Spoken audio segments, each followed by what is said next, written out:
Welcome to the channel physics में डिजी। आज हम लोग ग्रेविटेशन के आखिरी वीडियो पर चर्चा करेंगे। वीडियो में मैं बताऊंगी जियोस्टेशनरी सैटेलाइट, पोलर सैटेलाइट और स्टेट ऑफ वेटलेसनेस के बारे में। काफ़ी इंटरेस्टिंग फैक्ट्स बताने की कोशिश करूंगी मैं, तो आप वीडियो को शुरू से आखिरी तक देखिएगा और हाँ, सब्सक्राइब करना कतई मत भूलिएगा। जैसा कि हम जानते हैं कि सैटेलाइट क्या है, जो किसी प्लैनेट के चारों ओर रिवॉल्व करे। हम लोग जो पढ़ते हैं मेनली प्लैनेट अपनी अर्थ को मानकर, तो उसके चारों ओर रिवॉल्व करने वाले सैटेलाइट्स के बारे में।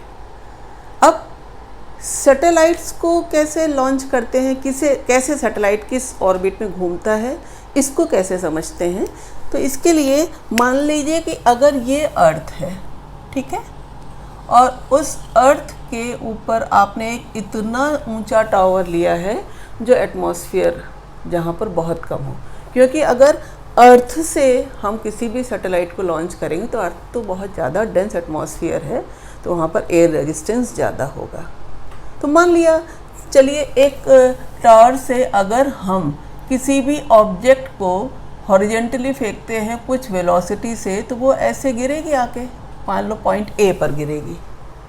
तो अगर किसी भी ऑब्जेक्ट को फेंकते हैं तो उसका पाथ पैराबोलिक होता है, प्रोजेक्टाइल आपने पढ़ा है। और वेलोसिटी बढ़ाएंगे तो हो सकता है कि जो अर्थ है वो अर्थ की सरफेस पर वो और वेलोसिटी बढ़ाने पर उसका पैराबोलिक पाथ होगा, मान लीजिए वो बी पर आएगी। अब अगर हम इतनी हॉरिजेंटल वेलोसिटी बढ़ा दें कि जो उसका पैराबोलिक पाथ है वो ऐसा हो जाए कि वो अर्थ के चारों ओर ऐसे चले कि वो आने की तो कोशिश कर रही है अर्थ की सरफेस की तरफ due to Earth's gravitational pull, लेकिन वो मिस कर रही है, अर्थ की सरफेस तक नहीं आ पा रही है। बस यही है वो स्टेबल ऑर्बिट। वो स्टेबल ऑर्बिट एक ऐसी सर्कुलर ऑर्बिट है, आपको पता है सर्कुलर ऑर्बिट में सर्कुलर मोशन के लिए कौन सा फोर्स लगता है, सेंट्रीपिटल फोर्स। तो हो सकता है कि वो इतनी हॉरिजेंटल वेलोसिटी से कोई ऑब्जेक्ट आपने जब फेंकी कि वो ऑब्जेक्ट अब अर्थ की तरफ तो आना चाहती है, अर्थ के सेंटर की तरफ वो अर्थ से पुल हो रही है, लेकिन मिस कर रही है, वो अर्थ की सरफेस तक नहीं पहुंच पाती, जैसे ए और बी पॉइंट पर वो आ गई थी। तो ये वेलोसिटी ए वाली और बी वाली पोजीशन पर पहुंचने वाले ऑब्जेक्ट्स की जो वेलोसिटी थी उनसे ज़्यादा है।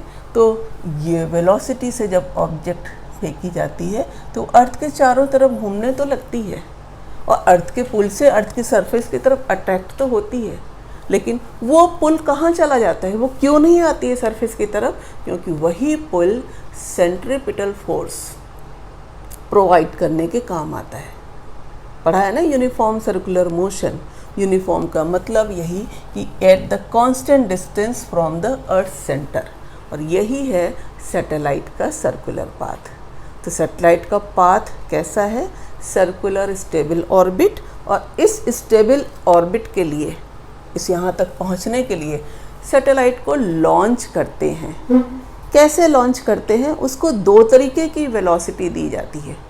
एक वो स्वीटेबल हाइट तक पहुंचाने के लिए, जिस स्वीटेबल वर्टिकल हाइट तक सैटेलाइट को जाना है, जहां से उसे हॉरिजेंटली लॉन्च करना है, हॉरिजेंटल वेलोसिटी दी जाएगी कि वो एक स्टेबल ऑर्बिट तक पहुंचे। तो कौन सी दो वेलोसिटी हुई, पहली अर्थ की सरफेस से, जैसे यहाँ से वो ऊपर स्वीटेबल हाइट तक पहुँचे तो कितनी वेलोसिटी, यहाँ से वर्टिकल डायरेक्शन में minimum velocity, horizontal vertical minimum velocity से वो उस स्वीटेबल हाइट तक पहुँचे, और उसके बाद वर्टिकल वेलोसिटी जिससे वो उस ऑर्बिट में पहुँचे, उस ऑर्बिटल डिस्टेंस तक पहुँचे, ताकि वो स्टेबल ऑर्बिट में अर्थ के चारों ओर चक्कर लगाने लगे। तो ऐसे सैटेलाइट को लॉन्च करते हैं। हर सैटेलाइट का अपना एक पर्पस होता है, कोई टेलीकम्युनिकेशन के लिए, टीवी सिग्नल्स के लिए, स्पाई वर्क के लिए, जीपीएस के लिए, है ना, बहुत सारे पर्पस होते हैं, रिसर्च वर्क के लिए। तो जो भी सैटेलाइट है वो अर्थ से, उसके सेंटर से कुछ दूरी पर ही तो होगा ना, और उसी दूरी के अकॉर्डिंग सैटेलाइट्स को हम कैटेगराइज कर सकते हैं। जैसे मैंने यहाँ पर लिखा है लोअर अर्थ ऑर्बिट, मतलब अर्थ के सेंटर से जो उसकी रेडियस है वहाँ तक तो उसकी सरफेस है अर्थ की सरफेस से कितनी दूर है लोअर अर्थ ऑर्बिट, तो वो 200 किलोमीटर से 2000 किलोमीटर तक के डिस्टेंस वाले जो सैटेलाइट होंगे अर्थ की सरफेस से 200 से लेके 2000 किलोमीटर की डिस्टेंस पर जो चारों चक्कर लगा रहे हैं वो कहलाते हैं लियो लोअर अर्थ ऑर्बिटिंग। ऐसे ही ये मिडिल या मीडियम अर्थ ऑर्बिटिंग कितना मतलब हो गया, इनकी रेंज कहाँ से हो गई 2000 से 36000 किलोमीटर तक। अर्थ की सरफेस से 2000 से 36000 किलोमीटर डिस्टेंस दूर वाले जो सैटेलाइट अर्थ के चारों चक्कर लगाएंगे वो मियोस कहलाते हैं। और जियो स्टेशनरी सैटेलाइट वो अर्थ की सरफेस से 35,800 35,800 या 36,000 किलोमीटर दूर होता है। आज हम लोग चर्चा करेंगे कि ये जियो स्टेशनरी सैटेलाइट क्या है, इसका टाइम पीरियड क्या है। हर सैटेलाइट का अपना टाइम पीरियड होगा। हर सैटेलाइट जो अर्थ के चारों ओर घूमेगा तो उसका क्या टाइम पीरियड है, उसकी क्या हाइट है, इसी पर तो डिपेंड करेगा। और याद करिए केप्लर्स लॉ में थर्ड लॉ क्या पढ़ा था आपने कि जो टी स्क्वायर है टाइम पीरियड का स्क्वायर वो proportional to R cube. Semi major axis elliptical path के लिए और सर्किल के लिए क्या हो जाएगा उसकी रेडियस। तो अब अगर इससे हम देखें तो जितनी ज़्यादा डिस्टेंस होगी सैटेलाइट की अर्थ से उसका एक चक्कर पूरा करने में जो टाइम है ये टाइम पीरियड वो भी तो ज़्यादा होगा ना, T square proportional to R cube. और इसी आधार पर हम कह सकते हैं कि अगर ये अर्थ की सरफेस है तो इस सरफेस ऑफ अर्थ से मान लीजिए अगर ये अर्थ का यहाँ पर ये सेंटर है तो सेंटर से ये अगर मैं ऑर्बिट्स बनाती चली जाऊँ तो ये अगर मान लीजिए लियो सैटेलाइट्स को लोअर ऑर्बिट का है, यहाँ पर ये ऑर्बिट जो है वो मिडिल अर्थ ऑर्बिट की है, और ये है अगर जियो स्टेशनरी सैटेलाइट की ऑर्बिट, यानी इसकी डिस्टेंस अर्थ की सरफेस से कितनी है 36,000 किलोमीटर। तो जानते हैं मून की ऑर्बिट का होगी, मून की ऑर्बिट बहुत दूर। क्यों? उसका कारण है कि मून जो अर्थ के चारों ओर चक्कर लगाता है वो 27 and 1/3 डेज में लगाता है, और ये लियो जानते हैं कितने टाइम में लगाएंगे, अराउंड 90 to 1.2 आवर्स 1.5 आवर्स ये। और ये जो जियो स्टेशनरी जो 36,000 किलोमीटर की डिस्टेंस पर है इसका टाइम पीरियड क्या होगा, जैसा कि इसका नाम है जियो स्टेशनरी, अर्थ के रिस्पेक्ट में ये हमेशा स्टेबल रहेगा। अगर अर्थ से इसको देखा जाए तो अगर अर्थ घूमेगी तो ये भी घूमेगा, तो अर्थ के जिस पोर्शन के सामने ये हमेशा उसी पोर्शन के सामने रहेगा। तो हम लोग आइए देखते हैं कि क्या है जियो स्टेशनरी सैटेलाइट का टाइम पीरियड, उसकी हाइट कैसे कैलकुलेट करते हैं, आइए देखते हैं। हम जानते हैं कि किसी भी सैटेलाइट का टाइम पीरियड किस फॉर्मूले से निकालते हैं, इससे t = 2π√r³/gm। अब अगर हम इसमें जो स्मॉल r है ये क्या होती है, सैटेलाइट की अर्थ की सेंटर से डिस्टेंस है ना, ये रेडियस है और ये सरफेस उसकी हाइट है। अब अगर हम इस टाइम पीरियड को 24 आवर्स रखते हैं तो ऐसा सैटेलाइट हमें जियो स्टेशनरी सैटेलाइट ही तो वो कहलाएगा। जियो स्टेशनरी सैटेलाइट का मतलब ही क्या है कि वो सैटेलाइट अर्थ के किसी भी पॉइंट के सामने हमेशा बना रहे। अर्थ घूमे तो वो भी घूम जाए अपनी ऑर्बिट में, लेकिन रहे हमेशा उसी पॉइंट के सामने, तभी तो हुआ जियो स्टेशनरी। स्टेशनरी माने स्थिर, जियो माने अर्थ, तो अर्थ के सामने वो हमेशा स्थिर रहे। अब अर्थ की जो मोशन है वो कैसी है, एक्सियल मोशन, तो सैटेलाइट की कौन सी मोशन है, ऑर्बिटल, यानी कि अर्थ की एक्सियल मोशन का टाइम सैटेलाइट की ऑर्बिटल मोशन के टाइम पीरियड के बराबर होगा ना जियो स्टेशनरी सैटेलाइट का यही टाइम पीरियड। तो हम कैसे निकालेंगे कि वो कितनी हाइट पर होगा जियो स्टेशनरी सैटेलाइट। आता है find the height of geostationary satellite. तो आप कैसे निकालोगे उसको देखिए। आपको क्या करना है, इसी टाइम पीरियड के एक्सप्रेशन में 24 आवर्स रख देना है टाइम पीरियड। अब 24 आवर्स अगर आप इसमें रखते हो तो आप कैसे निकालोगे इसको, पहले होल स्क्वायर करते हैं तो हमारे पास आ जाता है t square equal to 4 pi square और ये r प्लस एच का whole cube upon gm, root हट जाएगा इधर से। इससे r प्लस एच का होल क्यूब किसके बराबर आ जाएगा, gm T square upon 4 pi square से। और हाँ, अगर यहाँ पे क्यूब है तो इस पूरे का हम क्या ले लें, क्यूब रूट। सारी चीज़ें देखिए पता है, G universal gravitational constant, mass of earth, time period कितना लेना है, 24 आवर्स है तो 24 इंटू 3600 सेकेंड में बदलेंगे तो यहाँ पर टाइम पीरियड आ जाएगा 4 पाई स्क्वायर पता है। तो इससे हमारे पास जो यही r अगर निकलना है तो r किसके बराबर आ जाता है, G M T square upon 4 pi square और इस पूरे की पावर 1/3। यही तो क्यूब रूट लेना, और क्यूब रूट लेने से ये r प्लस एच जो r है वो क्यूब इधर से हट जाएगा, 3 इंटू 1/3 तो केवल r, और यहाँ इतना। इसकी वैल्यू जब रखी जाती है जी एम टी सबकी तो आती है 4.22 इंटू 10⁴ किलोमीटर। मतलब क्या है कि अर्थ के सेंटर से इतने किलोमीटर दूरी होती है उस सैटेलाइट की जो टाइम पीरियड 24 आवर्स रखता है, यानी कि जियोस्टेशनरी सैटेलाइट। अर्थ की सरफेस से वो कितनी ऊंचाई पर है, कैसे निकालेंगे, यही r है, r प्लस एच, तो ये क्या हो जाएगा, h equal to r minus R, मतलब 4.22 इंटू 10⁴ माइनस 6.4 इंटू 6400 किलोमीटर होता है, तो कितना हो जाएगा 10⁻³ किलोमीटर। तो अगर आप इसको देखें तो हम कैसे लिख सकते हैं इसे, 10⁴ अगर हमें इसे बनाना है तो मैं यहाँ पे क्या कर लूँ, इसको किलोमीटर में ही लिखूँ। तो अगर ये 42200 किलोमीटर माइनस 6400 किलोमीटर, इसकी वैल्यू आती है कितनी हाइट पर है अर्थ की सरफेस से, वो 0.085 दिस इज। तो ये अराउंड मोटा मोटा अगर लिखा जाए तो 36,000 किलोमीटर अर्थ की सरफेस से ऊंचाई जियोस्टेशनरी सैटेलाइट की है। इसकी खास बात क्या है, कैसे डिफाइन करते हैं, तो देखिए अर्थ जो है, अर्थ में मैंने ये देखिए दिखाया है, जो ये वेस्ट से ईस्ट तक का ये रेड डॉटेड सर्किल है, ये क्या है, इक्वेटर, यानी ये पूरा जो है ये क्या है, इक्वेटोरियल प्लेन।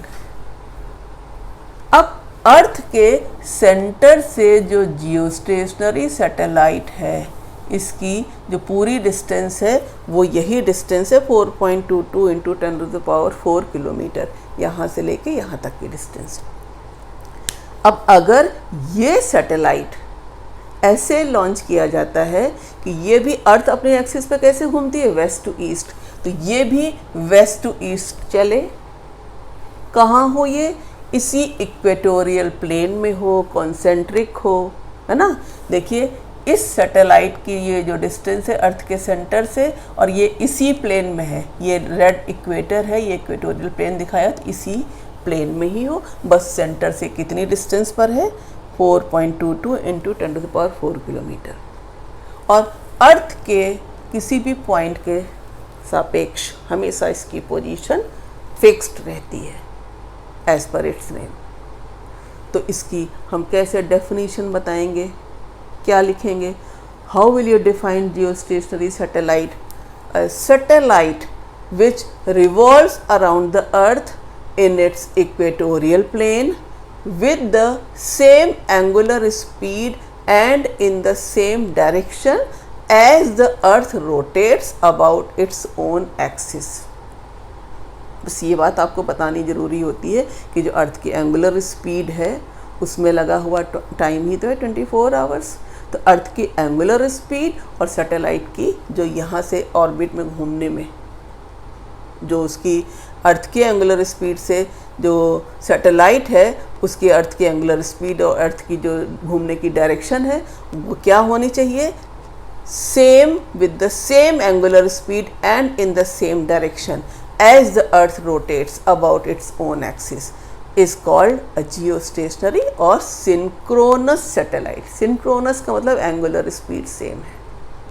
तो अब आप ये देख रहे हैं अर्थ की जो एंगुलर स्पीड है उसका टाइम पीरियड 24 आवर्स है ना। एंगुलर स्पीड ये सोच लीजिए, एंगुलर स्पीड 2πn होती है, इसे एंगुलर फ्रीक्वेंसी भी बोलते हैं। तो जो 2πn है वो एंगुलर फ्रीक्वेंसी है और जो सैटेलाइट है वो अर्थ के साथ उसी जगह उसी पोजीशन के सामने रहेगा। तो अगर इसके सामने है तो ये अगर घूमेगा तो सैटेलाइट की ऑर्बिटल मोशन भी वैसी ही रहेगी, ये हमेशा इसी पॉइंट के सामने रहे। अर्थ के किसी भी पॉइंट से वो देखा जाएगा तो हमेशा उसी पोजीशन में दिखेगा। तो ये है जियोस्टेशनरी सैटेलाइट। हाँ, अब इसके बहुत सारे पर्पज़ हैं। तो मान लीजिए कि एक सैटेलाइट है वो टेलीकम्युनिकेशन में यूज़ हो रहा है, तो कैसे यूज़ होगा, क्या है सैटेलाइट का काम, आइए देखते हैं। अब जानते हैं कि सैटेलाइट के जियोस्टेशनरी होने की क्या कंडीशन है। देखिए, necessary conditions for geostationary satellite. पहली चीज़ तो यही, first one, it should revolve at the height nearly 36,000 kilometre, 36,000 kilometre earth की सरफेस से ऊंचाई पर से उड़ना चाहिए। दूसरी चीज़, its sense of rotation, earth जैसे घूमती हो वैसे ही, मतलब वेस्ट टू ईस्ट। और it should revolve in an orbit concentric and coplanar with the equatorial plane of earth. जैसे जियोस्टेशनरी ऑर्बिट है तो ये एक ही प्लेन में है, कंसेंट्रिक, दोनों इक्वेटर का और इसकी ऑर्बिट का सेंटर एक ही है, प्लेन एक ही है ना। तो ये एक कंडीशन फुलफिल होनी चाहिए। तीसरा, it's period of revolution around earth should be 24 hours, that is same as that of earth to rotate about its own axis. That's why it is also called as synchronous satellite. पूछा था synchronous satellite इसे क्यों कहते हैं, क्योंकि इसका जो period of revolution है वो अर्थ के एक्सियल रोटेशन के बराबर है। कितना, 24 आवर्स। अब जैसे जियोस्टेशनरी सैटेलाइट है उसका यूज़ क्यों करना पड़ता है, अर्थ के एक पार्ट से दूसरे पार्ट तक किसी भी सिग्नल को कम्युनिकेट करने में। वैसे तो हम ट्रांसमीटर एंटीना और रिसीवर एंटीना से ये काम कर सकते हैं, जैसे ग्राउंड या सरफेस वेव प्रोपोगेशन के थ्रू, लेकिन उनकी रेंज बहुत कम होती है। मान लीजिए जैसे ये अर्थ की सरफेस है, मान लीजिए एक यहाँ पर ट्रांसमीटर लगाया। अब ट्रांसमीटर से जो अर्थ की सरफेस पर आएंगी वेव्स, वो ग्राउंड वेव्स आएंगी, तो उनकी रेंज ही बहुत कम होगी, प्रोपोगेशन रेंज बहुत कम होगी। दूसरी चीज़, अर्थ की सरफेस पर तमाम और बाधाएं होंगी जिनसे वो टकराएंगी, तो वो एटीन्यूएट होंगी, इनकी जो स्ट्रेंथ है वो कम होगी। अब अगर हम अर्थ के ऊपर जो एटमॉस्फेयर है, आयनोस्फीयर, उससे रिफ्लेक्शन के थ्रू देखें, वेव्स तो माइक्रोवेव्स ऐसी होती हैं जिनकी कुछ क्रिटिकल फ्रीक्वेंसी से कम फ्रीक्वेंसी वाली ही वेव्स आयनोस्फीयर से रिफ्लेक्ट हो पाती, बाकी तो उसको भी पेनिट्रेट कर देती हैं, तो वो स्काई वेव प्रोपोगेशन कहलाता है। उसमें क्या होगा कि ट्रांसमीटर से जो वेव्स आयनोस्फीयर तक जा रही हैं, जब वो वहाँ से रिफ्लेक्ट होकर रिसीवर तक पहुँचेंगी तो आप देख रहे हैं यहाँ से वेव्स चली और ऐसे रिफ्लेक्ट होकर यहाँ रिसीवर पर आई। तो ये जो पॉइंट है ए से बी तक, यहाँ पर कोई भी वेव नहीं पहुँची, ये क्या कहलाती है, स्किप जोन। तो स्किप जोन में कोई मैसेज नहीं आएगा। इन प्रॉब्लम्स को दूर करने के लिए हाई फ्रीक्वेंसी की माइक्रोवेव्स जो होती हैं वो कैसे जो एटमॉस्फेयर को पेनिट्रेट करके पहुंच जाती हैं सैटेलाइट तक। तो सैटेलाइट में अगर वो जियोस्टेशनरी सैटेलाइट जैसे की है तो उसमें अर्थ के एक पॉइंट से जो ट्रांसमीटर से वेव्स जाएंगी उनको अपलिंक, जैसे टेलीफोन के लिए है तो 5.9 to 6.4 गीगाहर्ट्ज़ की फ्रीक्वेंसी पर ये सिग्नल ट्रांसमिट हुए और ये जब सिग्नल रेडियो ट्रांसपॉन्डर इसमें लगा होता है, रेडियो ट्रांसपॉन्डर क्या करता है, सिग्नल को रिसीव करता है, मैसेज सिग्नल को रिसीव करता है, एम्पलीफाई करता है, फिर उससे वो रिफ्लेक्ट बैक करता है। अब जब वो रिफ्लेक्ट बैक करेगा तो ये अर्थ के इस पार्ट पर आए, रिसीविंग एंटीना ने रिसीव किया। तो अपलिंक की फ्रीक्वेंसी ये है और डाउन लिंक की फ्रीक्वेंसी ये, फ्रीक्वेंसी अलग होती है। जिस मैसेज सिग्नल जिस फ्रीक्वेंसी पे जाते हैं सैटेलाइट तक वो अपलिंक फ्रीक्वेंसी है। जैसे एग्जांपल यहाँ पर रेडियो ट्रांसपॉन्डर में ये इसकी जो फ्रीक्वेंसी रेंज दी गई अपलिंक की और डाउनलिंक की 3.7 से 4.2 गीगाहर्ट्ज़, तो यहाँ पर वो रिसीव होते हैं। हाँ, एक अकेला सैटेलाइट पूरी अर्थ को कवर नहीं कर सकता, कर्वेचर ऑफ द अर्थ आड़े आती है, तो हमें 3 इक्वली स्पेस्ड सैटेलाइट ले लें तो 120 डिग्री पर। अब देखिए, ये देखिए कि 2 पॉइंट के बीच में, किन्हीं भी 2 पॉइंट के बीच में अब 3 इक्वली स्पेस्ड जो है वो LOS लाइन ऑफ साइट कैसे प्रोवाइड करा सकते हैं कि line of site communication between any 2 points on earth, ये तीनों जियो स्टेशनरी सैटेलाइट्स पूरे अर्थ को कवर कर रहे हैं। देखिए, इतना पूरा इससे, इतना पूरा इससे, इतना पूरा इससे कवर हो रहा है। तो आप कैसे एक से दूसरी जगह सिग्नल जाते जाना, पूरी अर्थ में कम्युनिकेशन लिंक इन्होंने इस्टेब्लिश कर दिया। क्या होते हैं एडवांटेजेस सैटेलाइट कम्युनिकेशन के? तो सबसे बड़ी बात यह है कि जो सिंगल ऑर्बिटिंग रिले स्टेशन है can cover a large part of the earth, है ना। देखिए, यहाँ से यहाँ तक सिंगल ऑर्बिटिंग। अब ये सिंगल ऑर्बिटिंग का मतलब अर्थ के चारों ओर ऑर्बिट में जो जियो स्टेशनरी सैटेलाइट घूम रहा है तो अर्थ का लार्ज पार्ट तो कवर करता ही है वो, और 3 तो मिल जाए तो पूरा सैटेलाइट, तीनों सैटेलाइट पूरी अर्थ को कवर करते हैं। दूसरी चीज़ ये कि ये बहुत इकोनॉमिकल होते हैं।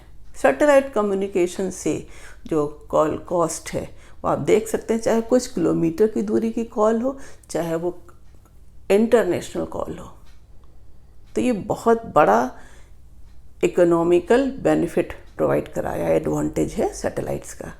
हाँ, डिसएडवांटेजेस क्या हैं कि इनसे जो स्पेशल मींस हमें लगाने पड़ते हैं सिक्योरिटी और प्राइवेसी पर्पसेस के लिए, है ना। और दूसरी चीज़, जो ये सैटेलाइट्स हैं ये इतनी ऊपर ले जाकर इस्टेब्लिश करना है किसी ऑर्बिट में, तो वो जो रॉकेट के मल्टी स्टेज चैम्बर फ्यूल के होते हैं उससे वहाँ उस हाइट तक ले जाके इस्टेब्लिश कराने में उसकी कॉस्ट बहुत ज़्यादा आती है। तो cost of placing satellites in the orbit is very high. तो ये 2 डिसएडवांटेजेस हैं। अब बात करते हैं कि पोलर सैटेलाइट्स क्या हैं। अब तक हमने देखा कि जियो स्टेशनरी सैटेलाइट्स जो होते हैं वो अर्थ से काफ़ी हाइट पर होते हैं, उनको उस हाइट पर ले जाके लॉन्च करना काफ़ी खर्चीला प्रोसेस है, लेकिन वो अर्थ से काफ़ी दूर होने के साथ साथ कई सारी upper atmosphere of the earth की स्टडी और बहुत सारे पर्पस, जिस पर्पस के लिए वो सैटेलाइट बनाया गया वो पूरा करते हैं। लेकिन हाँ, अब हम लोग चर्चा करने जा रहे हैं पोलर सैटेलाइट की।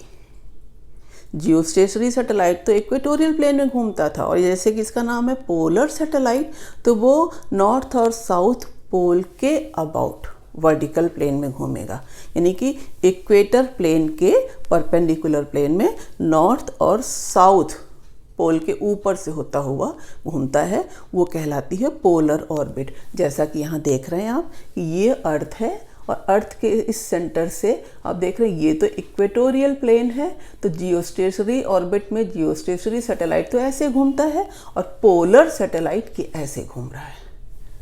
अब आप क्या देखते हैं कि नॉर्थ और साउथ पोल के ऊपर से घूमता हुआ सैटेलाइट अर्थ को स्कैन करता रहता है।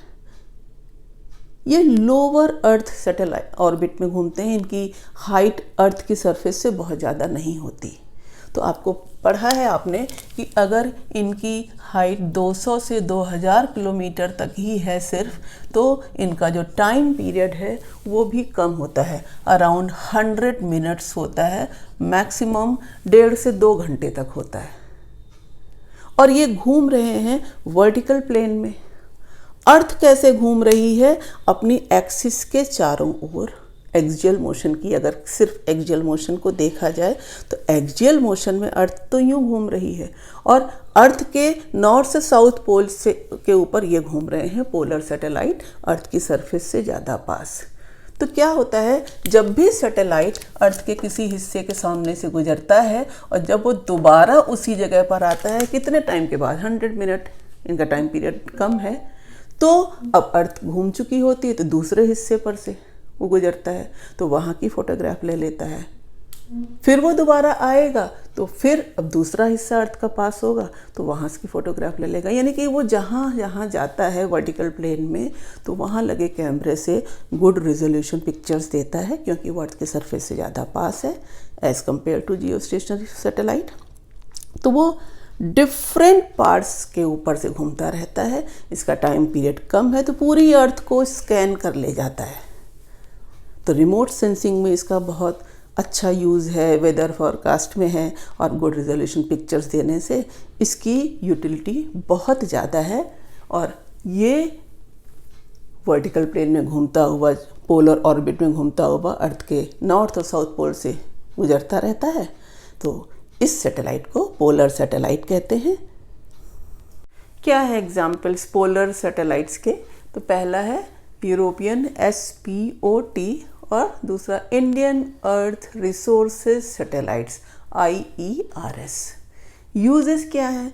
In weather and environmental monitoring, है ना, और they provide more reliable information being very close to the earth as compare to geostationary satellite.